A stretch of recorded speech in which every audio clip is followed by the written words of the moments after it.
इदम श्री सद्गुरुवे नमः। जन्म शताब्दी पुस्तक माला 87, साकार और निराकार ध्यान, डे 14।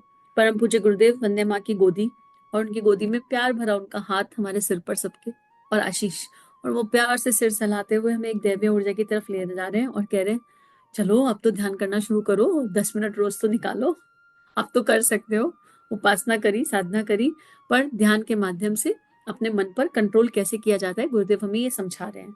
और एक तरह का ना रिवीजन करा रहे हैं, बहुत खूबसूरत रिवीजन करा रहे हैं। और पुराना बहुत सारा स्वाध्याय, बहुत सारी किताबों का निचोड़ इसमें निकल कर आ रहा है, बहुत सारे प्रवचनों का निचोड़ इसमें निकल कर आ रहा है।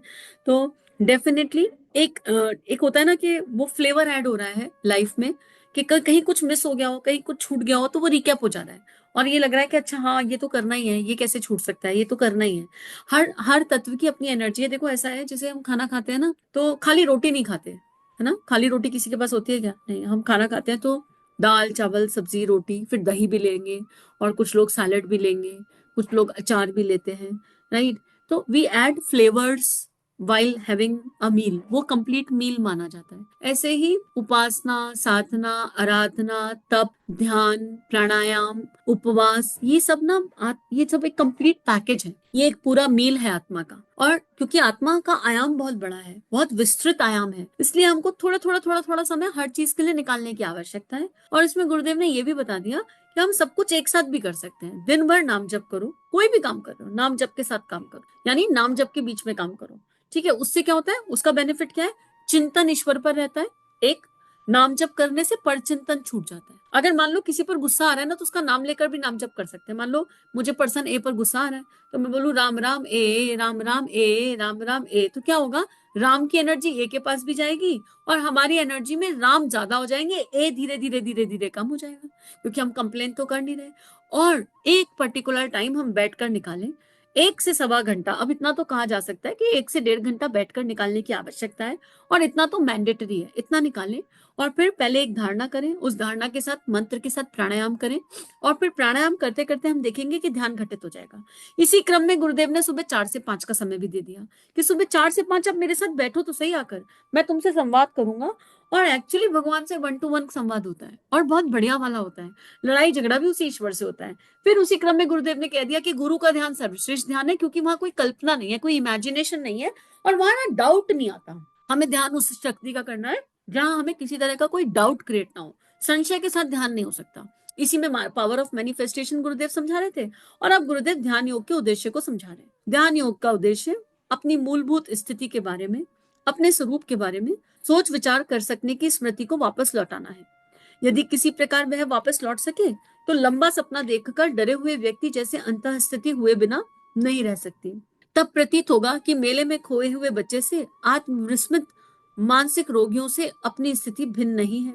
इस व्यथा से ग्रसित लोग स्वयं घाटे में रहते हैं और अपने संबंधियों को दुखी करते हैं। हम आत्मबोध को खोकर भेड़ों के झुंड में रहने वाले सिंह की तरह दयनीय स्तर का जीवन यापन कर रहे हैं, और अपनी माता परम सत्ता को कष्ट दे रहे हैं, रुष्ट कर रहे हैं। देखो ये सेल्फ एक्सप्लेनेटरी है। जब बच्चा कुछ गलत काम करेगा तो माता को तकलीफ होगी, तो परमात्मा रूपी माता पिता हमारे कुछ उल्टा करने पर तकलीफ अनुभव करते ही होंगे, डेफिनेट करते होंगे। और एक मैं क्या हूं में ना 3 ध्यान भी हैं, उनकी अलग से प्लेलिस्ट भी बना दी। आप प्लेलिस्ट में जाएंगे, जब यूट्यूब खोलेंगे तो चैनल पर जाएंगे, तो वहां पर आपको 3rd 4th टैब पर प्लेलिस्ट मिलेगा। प्लेलिस्ट में जाएंगे तो मैं क्या हूं के 3 ध्यान है। उन ध्यान का एक ध्यान 21 दिन, 3 ध्यान है ना, एक ध्यान 21 दिन, फिर दूसरा ध्यान, फिर तीसरा ध्यान। ऐसे करके वो ध्यान करके देखिए, तो जो गुरुदेव यहाँ पर समझा रहे हैं ना, वो चेतना में मैनिफेस्ट होने लगेगा और अनुभव अनुभूति बनने लगेगा। विस्मरण का निवारण, यानी जो हम भूल गए हैं उसको याद करना, आत्मबोध की भूमिका में जागरण, यही ध्यान योग का लक्ष्य है। ध्यान योग क्या है? तन्मयता से, एकाग्रता से कोई काम करना। अब हम जब ध्यान करेंगे तो धारणा क्या करें? वही मैं क्या हूं में धारणाएं दे रखी हैं, बहुत सुंदर सुंदर धारणाएं हैं। कि हम आंख बंद करें, हम अपने आप को ऐसा भी मान सकते हैं कि गुरुदेव की गोदी में बैठे हैं, गुरुदेव सिर पर हाथ फेर रहे हैं। हम ऐसा भी मान सकते हैं कि ब्रह्मांड में एक दिव्य ज्योति है, उस ज्योति का बहुत नीले रंग का बहुत सुंदर ज्योति पुंज है, और ये ज्योति पुंज ही मैं हूँ। ठीक है। और परम पूज्य गुरुदेव अपने हाथों से, अपने हाथों में, हमारे जो गुरु हैं, अपने हाथों में इस ज्योति पुंज को लेकर हमारे पास पास पास पास पास आए। ये ज्योति 3 हिस्सों में डिवाइड हो गई, हमारे आज्ञा चक्र में, हमारे विशुद्धि चक्र में, हृदय चक्र में, हृदय स्थान पर आकर स्थापित होने लगी। और फिर धीरे धीरे धीरे धीरे हम इन ज्योतियों का ध्यान कर रहे हैं। परम पूज्य गुरुदेव की आवाज में भी ध्यान अवेलेबल है। हम कोई भी ध्यान, पंचकोश ध्यान उठा लें, 3 शरीर का ध्यान उठा लें और उसको करना शुरू करें। कुछ कहीं से शुरू करें, कहीं से, कैसे तो कुछ शुरू करें, पर शुरू करें। जब हम करेंगे तो हमें अंतर समझ में आएगा, क्योंकि हम अपने भीतर भीतर भीतर उतरते चले जाए। इसमें ध्यान योग में ईश्वर का स्मरण किया जाता है, अपने स्वरूप का भी अनुभव किया जाता है, जीव और ब्रह्मा के मिलन की स्मृति को फिर से ताजा किया जाता है। यह अनुभव किया जाता है कि जिस दिव्य सत्ता से एक तरह से हमारा दिव्य संबंध विच्छेद हो गया है या हमने कर रखा है, वह हमारी जननी और परम शुभ चिंतक है। इतना ही नहीं, वह कामधेनु की तरह सशक्त है और उसका पेयपान करके देवोपम स्तर का लाभ लिया जा सकता है।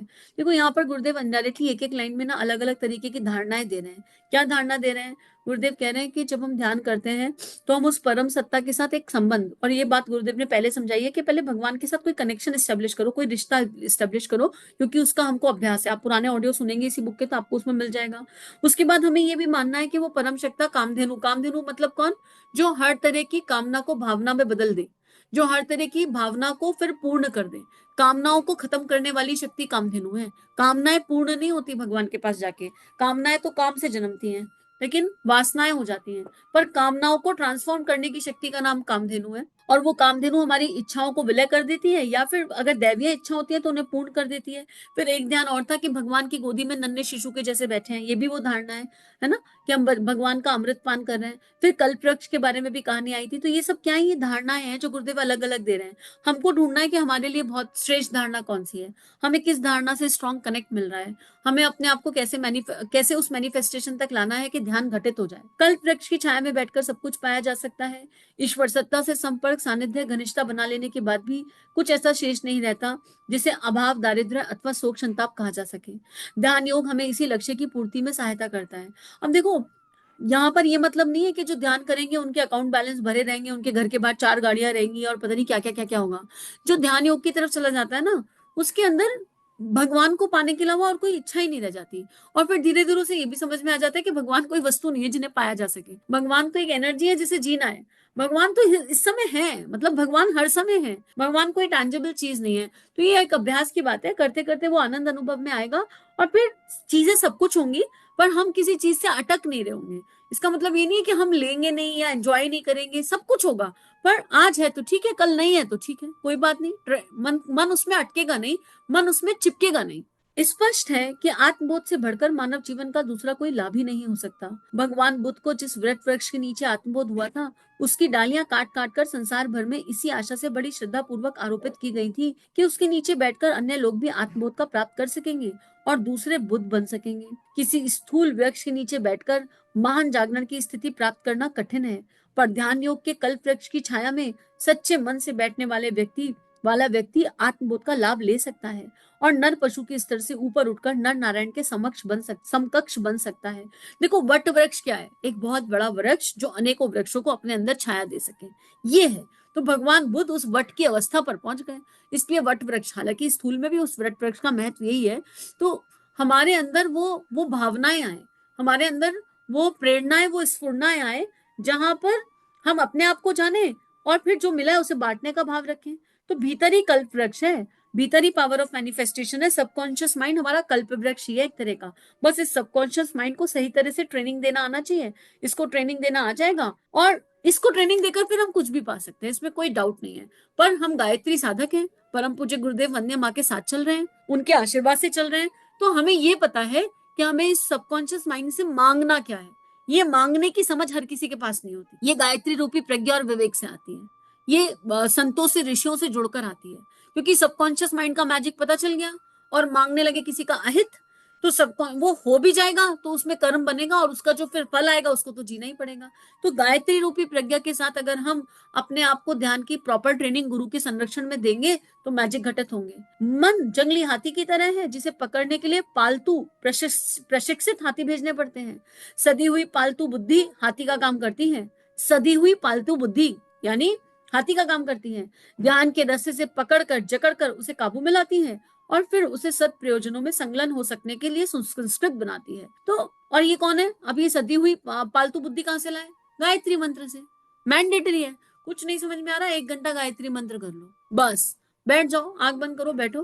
गायत्री माता, हम आपकी गोदी में बैठे हैं, हमें नहीं समझ में आती इतनी सारी बातें, ये क्या क्या क्या क्या गुरुदेव लिख गए, हमें ना समझ में आ रहा, हम गायत्री करेंगे। शुरू में बोल बोल के कीजिए और देख लो ना, गायत्री पुरानी सफाइयां कर दे। गायत्री शक्ति वो है, गायत्री शक्ति इतनी दिव्य है, हमारे अंदर की एनर्जी स्पॉट जो है, हमारे अंदर की जो एनर्जी सेंटर्स हैं वो जागृत होने लगते हैं। कोई इंसान अगर 90 दिन एक पर्टिकुलर समय पर नेत्र बंद करके अपने आप को गायत्री माता की गोदी में अनुभव करते हुए केवल 1 घंटा गायत्री जप करने शुरू करे, तो 90 दिन में उसकी चेतना में परिवर्तन होने लगेंगे, उसे अनुभव आने लगेगा और फिर वो गायत्री करे बिना रह नहीं सकता। मार्गदर्शन मिलने लगेगा, आत्मा का प्रकाश जागृत हो जाएगा। ये मैजिक है, ये गायत्री उपासना का मैजिक है। सुनकर देखिए, गायत्री उपासना पर कम से कम नहीं तो 150 ऑडियो मिलेंगे आपको पूरे टोटल। जन्म शताब्दी पुस्तक माला में ही गायत्री उपासना से रिलेटेड बहुत सारी किताबें हैं, उनकी एक प्लेलिस्ट बना दी है, उनमें लिखा है कि all questions related to Gayatri, all questions and answer related to Gayatri. तो उसमें कम से कम 80 से 90 ऑडियो है अभी। तो बहुत मैजिकल है ये। कुछ समझ नहीं आए तो ये सबसे सिंपल है, ये कर लेंगे तो बुद्धि सुसंस्कृत हो जाएगी। पानी का स्वभाव नीचे गिरना है, उसे ऊंचा उठाना है तो पंप, चरखी, डेकी आदि लगाने की व्यवस्था करनी पड़ती है।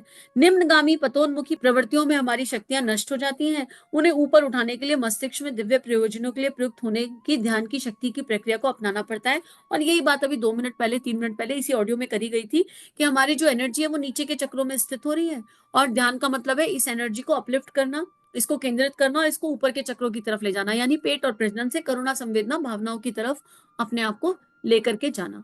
तो आइए ध्यान करते रहें, अपने आप से संकल्प करें। ये बुक, ये पुस्तक यहाँ पूर्ण होती है, जन्म शताब्दी पुस्तक 87 साकार और निराकार ध्यान। इसका स्वाध्याय आज गुरु चरणों में अर्पित समर्पित करते हैं।